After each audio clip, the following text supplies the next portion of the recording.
சென்னை வண்டலூர் ரத்தினமங்கலம் ஸ்ரீ லட்சுமி ஆலயத்தின் எதிரே இருக்கும் 108 அம்மன் வீட்டிற்கும் அரைக்காசம்மன் சன்னதியில் 108 அம்மனுடன் ஒரு அம்மனாக இங்கு அருள்பாவித்துக் கொண்டிருக்கும் திருக்கடையூர் அபிராமி அம்மனுக்கு அபிராமி அந்தாதி படித்து சிறப்பு பூஜைகள் நடைபெற இருக்கின்றன.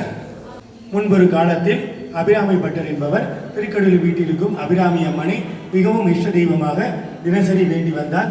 ஒரு நாள் அந்த நாட்டில் இருக்கும் அந்த அரசர் அந்த ஆலயத்துக்கு வந்து அபிராமி பட்டரை பார்த்து இன்றைய திதி என்ன திதி என்று கேட்டார். அபிராமி பட்டரும் அம்பாளின் நினைப்பில் இருந்ததால் திதியை தவறுதலாக அமாவாசையை பௌர்ணமி என்று கூறினார்.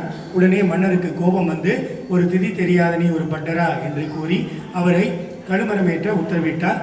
கழுமரத்தில் நின்று கொண்டு அவர் திருக்கடையூர் அபிராமி அம்மனை மனதார பிரார்த்தனை செய்து கொண்டு அபிராமி அந்தாதி பாடலின் நடுவில் அபிராமி அம்மன் தன் காதில் அணிந்திருந்த அந்த அணிகளை எடுத்து வானில் வீசச் செய்து பௌர்ணமி நிலவாக ஜொலிக்கச் செய்தார். அமாவாசையை தன் பக்தருக்காக பௌர்ணமி நிலவாக மாற்றிய நாள் தான் இன்றைய நாள் தை அமாவாசை திருநாளாகும். இந்த தை அமாவாசை திருநாளில் இங்கு 108 அம்மன் வீட்டிற்கும் சன்னதிக்கு வந்தால் இங்கு வீட்டிற்கும் திருக்கடையூர் அபிராமி அம்மனையும் நான் தரிசனம் செய்து கொள்ளலாம். இங்கும் வருடந்தோறும் தை அமாவாசை என்று அபிராமி அந்தாதி படித்து சிறப்பு பூஜை நடைபெற இருக்கின்றது.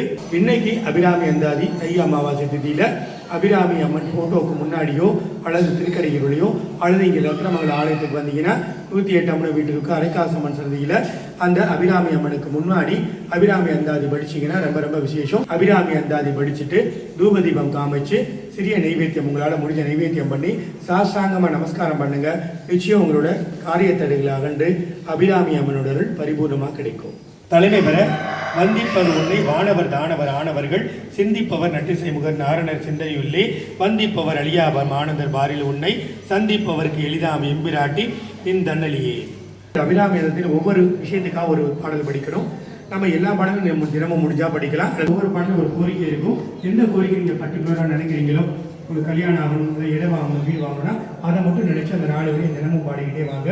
கடைசி முடிவில் இருக்க அந்த ஆத்தாளி எங்கள் அபிராமி வழி அந்த பாடலை பாடுங்க. எல்லா விஷயங்களும் நடக்கணும்னா நீங்கள் பொதுவான ஒரு பாடல் ஒன்று இருக்கு. வாழ்க்கையில் சகல சௌபாக்கியங்கிற தனம் தரும் கல்வி தரும் ஒரு நாளும் தளர்வையா மனம் தரும் தெய்வ வடிவம் தரும் நெஞ்சில் வஞ்சமில்லா இனம் தரும் நல்லன எல்லாம் தரும் அன்பர் என்பவருக்கே கணம் தரும் பூங்குழலால் அபிராமி கடை கண்களே.